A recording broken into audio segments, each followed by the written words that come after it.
ಜಾಸ್ತಿ ಹೊರಗಿನ ಐಟಮ್ಸ್ ಅಂದ್ರೆ ಇವ್ಳು ನಾನೇ ತಿಂತಾಳೆ? ತಿನ್ನೋದು. ಮನೆ ಐಟಮ್ ನಾನು ತಿಂತೇನೆ. ಇವ್ರು ಕೊಡ್ಸಲ್ಲ, ಅದಕ್ಕೆ ಜಗಳ ನಮ್ ನಡ. ಅಷ್ಟೇ, ಕೋಪ ಮಾಡ್ಕೊಳ್ಳೋದು ಜಾಸ್ತಿ ನಾನೇ. ಏನ್ ಅನ್ಕೊಂಡಿದ್ದೆ ಗೊತ್ತಾ, ಹಾ. ಹುಡ್ಗ ಹಿಂಗೆ ಇರ್ಬೇಕು ಅನ್ನೋ ಆಸೆ ಏನಿರ್ಲಿಲ್ಲ. ಒಟ್ಟು ಒಂದು ಮನೆತನಕ್ಕೆ ಹಿರಿ ಸೊಸೆ ಆಗಿ ಜವಾಬ್ದಾರಿ ತಗೊಳ್ಳೋಂತ ಸೊಸೆ, ಹಿರಿ ಸೊಸೆ ಆಗ್ಬೇಕು ಅನ್ನೋದೇ ನನ್ ಡ್ರೀಮ್ ಇತ್ತು. ಹಾಯ್ ಹಲೋ ಎಲ್ರಿಗೂ ನಮಸ್ಕಾರ, welcome to my new vlog. ಏನ್ರಿ ಸ್ಪೆಷಲ್ ಇವತ್ತು?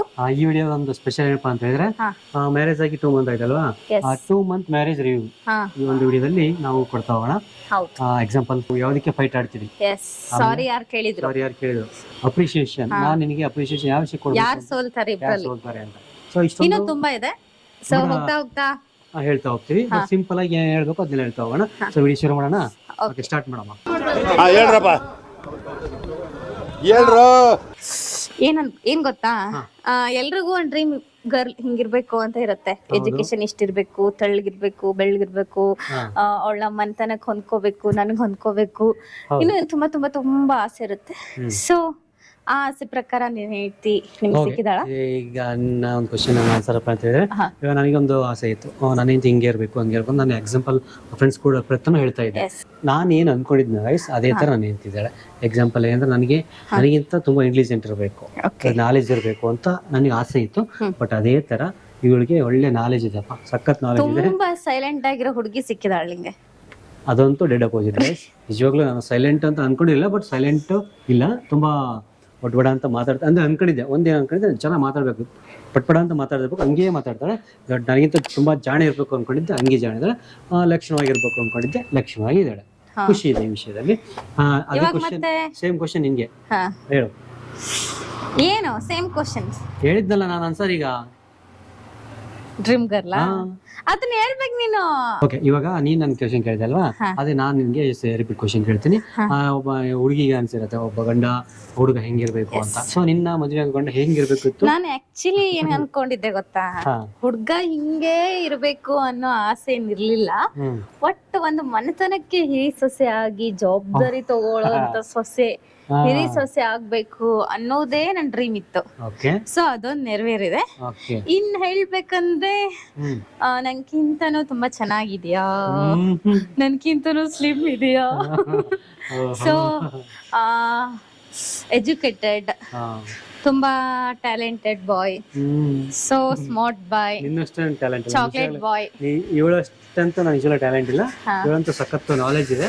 ಒಟ್ಟು ನನ್ನ ಡ್ರೀಮ್ ಪ್ರಕಾರ ಚೆನ್ನಾಗಿ, ಡ್ರೀಮ್ ಪ್ರಕಾರ ಸಿಕ್ಕಿದೆ ಇಲ್ಲ ಗೊತ್ತಿಲ್ಲ, ಬಟ್ ಡ್ರೀಮ್ ಪ್ರಕಾರ ಹಿರಿ ಸೊಸೆ ಆಗಿದ್ದೀನಿ ಅಷ್ಟೇ. ಓಕೆನಾ? ಈಗ ನನಗೂ ಎನ್ಸುತ್ತೆ ಅದೇ ಆಗಿದೆ, ನಿಮ್ಗೆ ಎನ್ಸುತ್ತೆ ಅದೇ. ಓಕೆ, ನೆಕ್ಸ್ಟ್ ನಾವು ಯಾವತ್ತು ಜಾಸ್ತಿ ಯಾವ ವಿಷಯಕ್ಕೆ ಜಗಳ ಆಡಿರೋದು? ಜಗಳನ ನೀನ್ ಯಾವ ವಿಚಾರಕ್ಕೆ ಆಡಿದ್ಯಾ ನನ್ ಜೊತೆ? ಫಸ್ಟ್ ಏನ್ ಗೊತ್ತಾ, ಪದೇ ಪದೇ ಕೋಪ ಬರಿಸ್ತಾಳೆ. ಏನಕ್ಕೂ ವಿಷಯ ಇಲ್ಲ, ಸುಮ್ನೆ ಕೋಪ ಬರುತ್ತೆ. ಸೊ ಆ ವಿಷಯಕ್ಕೆ ಏನ್ ಸುಮ್ನೆ ಇಲ್ಲ, ಅದನ್ ಕೊಡ್ಸು, ಪಾನಿಪುರಿ ಕೊಡ್ಸು, ಇದನ್ ಕೊಡ್ಸು ಅಂದ್ರೇನೆ ಜಗಳ. ಅದನ್ ತಿಂದ್ರೆ ಹಂಗಾಗುತ್ತೆ, ಇದನ್ ತಿಂದ್ರೆ ಹಿಂಗಾಗುತ್ತೆ ಅಂತಾನೆ ಜಗಳ ಸ್ಟಾರ್ಟ್. ಗೈಸ್, ಈಗ ತಿಂಗಳಲ್ಲಿ ಎಷ್ಟು ಸಾರಿ ಪಾನಿಪುರಿ ತಿಂತಾರೆ ಹೇಳಿ, ಎಷ್ಟು ಸಾರಿ ಚಾಕ್ಲೇಟ್ ತಿಂತಾರೆ? 30 ದಿನನೂ ತಿನ್ಬೇಕು. ಎಲ್ರೂ 10 ಸೆಕೆಂಡ್ ಮೌನಾಚರಣೆ ಮಾಡೋಣ. ಇದಕ್ಕೆ ಕೋಪ ಬರುತ್ತೆ, ಇದಕ್ಕೆ ಕೋಪ ಬರುತ್ತೆ. ಆರೋಗ್ಯ ಹಾಳಾಗುತ್ತೆ, ಅದು ಹಾಳಾಗುತ್ತೆ, ಇದು ಹಾಳಾಗುತ್ತೆ, ಫುಲ್ ಕೇರ್ ಮಾಡ್ತೀಯಾ. ಊಟ ಮಾಡೋದ್ ಬಿಟ್ಟು ಎಲ್ಲ ಬಿಟ್ಟು ಬರೀ ಕುರ್ಕುರೆ ತಿಂದೆ, ಚಾಕ್ಲೇಟ್ಸ್ ತಿಂದೆ, ಐಸ್ ಕ್ರೀಮ್ ತಿಂದೆ, ಪಾನಿಪುರಿ ತಿಂದೆ. ಸೊ ಎಲ್ಲಿಗಾರ ಹೊರಗಡೆ ಹೋದ್ವಿ ಅಂದ್ರೆ ಬರೀ ಇದನ್ನೇ ಕೇಳ್ತಾಳೆ. ಆ ಒಂದು ವಿಷಯಕ್ಕೆ ನನಗೆ ಕೋಪ ಬರುತ್ತೆ. ಇದೇ ವಿಷಯಕ್ಕೆ ಎಲ್ಲ ಜಾಸ್ತಿ ಜಗಳ ಆಡೋದು ಅಷ್ಟೇ, ಬೇರೆ ಯಾವ ವಿಷಯಕ್ಕೂ ಜಗಳ ಆಡೋದು. ನೆಕ್ಸ್ಟ್, ಇವಾಗ ಅಪ್ರಿಶಿಯೇಷನ್ ಯಾವ ವಿಷಯ ಕೊಡ್ತೀನಿ ನನಗೆ? ನಾನು ಯಾವ ವಿಚಾರಕ್ಕೆ ಕೊಡ್ತೇನೆ ಅಂದ್ರೆ, ನೀನು ನಗ್ಬಾರ್ದು ಫಸ್ಟ್. ಓಕೆ, ನಾ ಹೇಳ್ತೀನಿ, ನಗ್ಬಾರ್ದು. ಆಯ್ತು, ಸಿಟ್ ಮಾಡ್ಕೋಬಾರ್ದು. ಹೇಳು. ಯಾವ ವಿಚಾರಕ್ಕಂದ್ರೆ, ನನ್ನ ಸಹಿಸ್ಕೊಂಡಿದ್ಯಲ್ಲ ಅದಕ್ಕೆ ನಿಂಗೆ ಶಬ್ಬಾಸ್. ಅಂದ್ರೆ ನೀನ್ ಜಾಸ್ತಿ ಮಾತಾಡ್ತೀಯಾ, ಟೋಟ ಅಂತ ಇರ್ತೀಯ, ಅದನ್ನ ಸಹಿಸ್ಕೊಂಡಿಲ್ಲ ಅದಕ್ಕೆ ಹೌದು. ಬಟ್ ತುಂಬಾ ಜಗಳ ಮಾಡ್ತೀನಿ, ನಾನೇ ಜಗಳ ಮಾಡೋದು ಜಾಸ್ತಿ, ಕೋಪ ಬರ್ಸ್ತೀನಿ, ಅದನ್ನ ಕೊಡ್ಸಂತೀನಿ, ಹೀಗೆಲ್ಲ ಕೀಟ್ಲೆ ಮಾಡ್ತೀನಿ, ಜಾಸ್ತಿ ನಿದ್ದೆ ಬಂದಾಗಿನ ಜಾಸ್ತಿ ಕಾಟ ಕೊಡ್ತೀನಿ. ಸೊ ಹಂಗಾಗಿ ನೀ ನನ್ ಸಹಿಸ್ಕೊಂಡಿದ್ಯಲ್ಲ ಅದಕ್ಕೆ ಅಪ್ರಿಶಿಯೇಟ್ ಮಾಡ್ತೀಯ. ಓಕೆ ಗೈಸ್, ನಾನು ಏನಕ್ಕೆ ಅಪ್ರಿಶಿಯೇಷನ್ ಮಾಡ್ತೀನಿ ಅಂದ್ರೆ ತುಂಬಾ ಕೇರ್ ಮಾಡ್ತಾರೆ. ತುಂಬಾ ಹಚ್ಕೊಂಡು ಎಲ್ಲಾದ್ರೂ ಹೊರಗಡೆ ಹೋದ್ರೆ, ಯಾವಾಗ ಬಂದ್ರಿ, ಹುಷಾರಾಗಿ ಹೋದ್ರ, ಎಲ್ಲ ಕೇರ್ ಮಾಡ್ತಾಳಲ್ಲ. ಈ ವಿಷಯಕ್ಕೆ ನಾನು ತುಂಬ ಅಪ್ರಿಷಿಯೇಷನ್ ಮಾಡ್ತೀನಿ. ಎಸ್ಪೆಷಲಿ ನಮ್ಮ ಫ್ಯಾಮಿಲಿ ಬಗ್ಗೆ, ನಮ್ಮ ತಮ್ಮ ಆಗಿರ್ಬೋದು, ನಮ್ಮ ತಂಗಿ ಆಗಿರ್ಬೋದು, ನಮ್ಮ ಅಮ್ಮ ಆಗಿರ್ಬೋದು, ಎಲ್ಲ ಒಬ್ಬರನ್ನ ತುಂಬ ಯಾರನ್ನೂ ಬಿಟ್ಕೊಡಲ್ಲ. ಇಲ್ಲೂ ಆ ಒಂದು ವಿಷಯಕ್ಕೆ ತುಂಬಾ ಅಪ್ರಿಶಿಯೇಷನ್. ಬಿಟ್ಕೊಡಲ್ಲ, ಯಾಕಂದ್ರೆ ಹಿರಿ ಸೊಸೆ ಜವಾಬ್ದಾರಿ. ಹೌದು. ಇವಾಗ ನಿನ್ ತಮ್ಮ ನನ್ ಮಗನ್ ತರ, ಹೌದು. ನಿಮ್ಮ ಅಪ್ಪ ಅಮ್ಮ ನನ್ ತಾಯಿ ತಂದೆ ತರ, ಒಂದು ಫ್ಯಾಮಿಲಿಯ ಜವಾಬ್ದಾರಿ ಸೊಸೆ ಆಗಿ ಅವ್ರನ್ನೆಲ್ಲಾರನು ನಾನ್ ಬಿಟ್ಕೊಡ್ಬಾರ್ದು, ಬಿಟ್ಕೊಡಲ್ಲ. ಇದು ಆಕ್ಚುಲಿ ಚೆನ್ನಾಗಿರೋದು. ಐ ಥಿಂಕ್ ಬಹುಶಃ ಇದಕ್ಕಿನೇ ನಮ್ ನಡುವೆ ಜಗಳ ಆಗ್ಬೋದೇನೋ ಗೊತ್ತಿಲ್ಲ. ಅದು ಹೆಂಗಂದ್ರೆ ಈ ವಿಷಯಕ್ಕೆ ನಾನು ಜಾಸ್ತಿ ಅಪ್ರಿಶಿಯೇಷನ್ ಮಾಡ್ತೀನಿ ನಾನು ಇವಳನ್ನ. ಓಕೆನಪ್ಪ, ನಮ್ಮ ಮನೆಗೆ ನನಗೆ ಯಾವ ತರ ಮಹಾಲಕ್ಷ್ಮಿನ ಮಹಾಲಕ್ಷ್ಮಿ ಬೇಕಾಗಿತ್ತು, ಅದೇ ಕಾರಣ ನನ್ನ ಹೆಂಡತಿ ನನಗೆ ಸಿಕ್ಕಿದ. ಆಯ್ತು, ಇವಾಗ ಇನ್ನೊಂದ್ ಕೇಳಾ? ಕೇಳಮ್ಮ. ನಂದು ಬರ್ಡೇ ಡೇಟ್ ಹೇಳು ಫಸ್ಟ್. 6th. ಓ, ಯಾವ 6th? ಡಿಸೆಂಬರಾ, ಜನವರಿ, ಫೆಬ್ರವರಿ? ಏನಂದ್ರೆ ಅವತ್ತೇನ್ ಸ್ಪೆಷಲ್ ಹೇಳು. ಸ್ಪೆಷಲ್ ಮೂಮೆಂಟ್ ಅಂತ ಹೇಳ್ಬಿಡೋಣ ಅದನ್ನೇ. ಓಕೆ, ನನಗೆ ಯಾವ ಸ್ಪೆಷಲ್ ಮೂಮೆಂಟ್ ಅಂದ್ರೆ ನಮ್ಮ ಮದುವೆ ಯಾವತ್ತಾಯ್ತೋ ಅವತ್ತಿನ ದಿನ ಇವಳ ಬರ್ಡೇ ಇದೆ. ಸೊ ಅವತ್ತೇ ನನಗೆ ಸ್ಪೆಷಲ್ ಮೂಮೆಂಟ್. ಆ ಒಂದು ಡೇಟಿಂದ ಇಲ್ಲಿ ಟಿಲ್ ಈ ಡೇಟ್ವರೆಗೂ ನನಗೆ ಸ್ಪೆಷಲ್ ಮೂಮೆಂಟ್. ಮುಂದೇನು ಅಂದರೆ ಅದೇ, ಯಾಕೆಂದರೆ ಅವಳ ಬರ್ತ್ಡೇ ಆ್ಯಂಡ್ ನಮ್ಮ ಮ್ಯಾರೇಜ್ ಡೇಟು ಒಂದೇ ದಿನ. ಸೊ ಅವತ್ತೇ ನೈಟ್ ನಾವು ಕೇಕ್ ಕಟ್ ಮಾಡಿದ್ವಿ. ಇವಳ ಬರ್ತ್ಡೇ, ಬೆಳಗ್ಗೆ ಮ್ಯಾರೇಜ್ ಆಯ್ತು. ಮದ್ವೆ ದಿನ ಏನೋ ಒಂದ್ ಕೇಕ್ ಕಟ್ ಮಾಡಿದೀರಾ ಎರಡು ಸೇರಿ. ಹೌದು. ಬಟ್ ಇನ್ನ ಎವ್ರಿ ಇಯರ್ ಬೆಳಿಗ್ಗೆ ಒಂದು ಕೇಕ್ ಕಟ್ ಮಾಡೋಣ, ಸಾಯಂಕಾಲ ಒಂದು ಕೇಕ್ ಕಟ್ ಮಾಡೋಣ. 2 ಪಾರ್ಟಿ, ಮಧ್ಯಾಹ್ನ ಡಿನ್ನರ್, ಮಧ್ಯಾಹ್ನ ಲಂಚು, ನೈಟ್ ಡಿನ್ನರ್. ಆಯ್ತು ಬಿಡಮ್ಮ, ಕೊಡ್ಸೋಣ. ಆಯ್ತಾ? 2 ಪಾರ್ಟಿ ಒಂದೇ ದಿನ ಮಾಡಿದ್ರೆ ಆಯ್ತಾ? ಓಕೆ. ನೆಕ್ಸ್ಟ್, ಇವಾಗ ಬೇಗ ಜಾಸ್ತಿ ಕೋಪ ಮಾಡ್ಕೊಳ್ಳೋರು ಯಾರು? ನೀನೇ. ನಿಜ, ಅದಂತೂ ನಿಜ. ಬೇಗ ಕೋಪ ಬಂದ್ಬಿಡುತ್ತೆ. ಜಾಸ್ತಿ ತಿನ್ನೋರು ಯಾರು? ನೀನೇ. ಇಲ್ಲ, ಆಕ್ಚುಲಿ ನಾನೇ ಜಾಸ್ತಿ ತಿನ್ನೋದು. ಯಾಕೆಂದ್ರೆ ಮುದ್ದೆ, ಚಪಾತಿ ಅದು ಇಲ್ಲ, ಅಂತ ಜಾಸ್ತಿ ಹೊರಗಿನ ಐಟಮ್ಸ್ ಅಂದ್ರೆ ನಾನೇ ತಿನ್ನೋದು. ಮನೆ ಐಟಮ್ ನಾನು ತಿಂತೇನೆ. ಇವ್ರು ಕೊಡ್ಸಲ್ಲ, ಅದಕ್ಕೆ ಜಗಳ ನಮ್ ನಡುವೆ.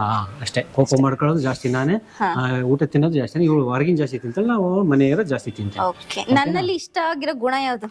ಅದೇ ಹೇಳಿದ್ನಲ್ಲ, ತುಂಬಾ ಕನ್ಸರ್ನ್ ಇದೆ, ಜಾಸ್ತಿ ಪ್ರೀತಿ ಮಾಡ್ತಾಳೆ. ಅದಂತೂ ನಾನು ಮಿಸ್ಸೇ ಇಲ್ಲ. ನನ್ಗೆ ನಿನ್ನಲ್ಲಿ ಇಷ್ಟ ಆಗಿರೋ ಗುಣ ಯಾವ್ದು ಹೇಳು? ಯಾವುದು? ನನ್ನನ್ನ ನೀ ಎಲ್ಲಾರ್ಗಿಂತ ಹೆಚ್ಚಾಗಿ ನಿನ್ನನ್ನ ಪ್ರೀತಿಸ್ತೀಯ, ಅದಕ್ಕೆ. ಹೌದಾ? ಕೋಪ ಮಾಡ್ಕೊಂಡ್ರು ಅದ್ರಲ್ಲೂ ಒಂಥರ ಪ್ರೀತಿ ಇರುತ್ತೆ. ಹೌದು, ಅದಕ್ಕೆ. ಇಷ್ಟೆಲ್ಲ ಈ ಒಂದು 2 month ಇಂದ ಒಂದು ಮ್ಯಾರೇಜ್ ರಿವ್ಯೂ ಆಯ್ತಲ್ವಾ? ಸೊ ಗೈಸ್, ತುಂಬಾ ಖುಷಿ ಆಯ್ತು. ಯಾಕೆಂದ್ರೆ ಜಗಳ ಈಗ 2 month ಅಲ್ಲಿ ಏನು ಆಯ್ತು ಅಂತ ನಾವು ನಿಮ್ಮ ಹತ್ರ ಶೇರ್ ಮಾಡಿದೀವಿ. ಜಗಳ ಅಂದ್ರೆ ಚಿಕ್ಕ ಪುಟ ಇದ್ದೇ ಇರುತ್ತೆ. ಅದು ಗಂಡ ಹೆಂಡತಿ ಅಂದ್ಮೇಲೆ ಜಗಳ ಬರುತ್ತೆ, ಮನಸ್ತಾಪ ಬರುತ್ತೆ, ಕಿರಿಕಿರಿ ಬರುತ್ತೆ. ಸೊ ಒಂದ್ ಫ್ಯಾಮಿಲಿ ಅಂದ್ಮೇಲೆ ಫ್ಯಾಮಿಲಿ ನಡುವನು ಬರುತ್ತೆ. ಬಟ್ ಯಾರು ತೋರಿಸ್ಕೊಡಲ್ಲ, ಹೊಂದ್ಕೊಂಡ್ ಹೋಗೋದು ತುಂಬಾ ಇಂಪಾರ್ಟೆಂಟ್ ಇರುತ್ತೆ. ಇದಿಷ್ಟು ನಮ್ಮ 2 month ರಿವ್ಯೂ ಆಗಿತ್ತು. ಸೊ ನೆಕ್ಸ್ಟ್ ಬೇರೆ ವಿಡಿಯೋದಲ್ಲಿ ಮತ್ತೆ ಸಿಗ್ತೀನಿ. ಈ ಒಂದು ವಿಡಿಯೋ ನಿಮ್ಗೆ ಇಷ್ಟ ಆಯ್ತು ಅಂತ ಅನ್ಕೊಂಡಿದ್ರಲ್ವಾ? ಎಲ್ಲರೂ ಇಷ್ಟ ಆಯ್ತು ಅಂತ ಅನ್ಕೊಂಡಿರ್ತೀವಿ. ಫಸ್ಟ್ ಟೈಮ್ ಹೇಳಿದ್ರೆ ದಯವಿಟ್ಟು ಸಬ್ಸ್ಕ್ರೈಬ್ ಮಾಡ್ಕೊಳ್ಳಿ ಅಂಡ್ ಶೇರ್ ಮಾಡಿ, ಲೈಕ್ ಮಾಡಿ, ಕಮೆಂಟ್ ಮಾಡಿ. ಮತ್ತೆ ಬೇರೆ ವಿಡಿಯೋದಲ್ಲಿ ಸಿಗೋಣ. ಇನ್ನೊಂದು ಹೇಳು. ಏನು? ಇನ್ನೊಂದೇನಂದ್ರೆ, ಇವಾಗ ನಾವ್ ಎಷ್ಟು 2 month ಇಂದು ಮ್ಯಾರೇಜ್ ರಿವ್ಯೂ ಮಾಡಿದ್ವು, ಇವಾಗ ಎಷ್ಟು ಖುಷಿಯಿಂದ ಇದ್ದೇವೋ, ಇನ್ ಮುಂದಿನ ಇದೇ ತರ ಸಿಚುವೇಶನ್ ಇರುತ್ತೆ ಅಂತ ಹೇಳಲ್ಲ.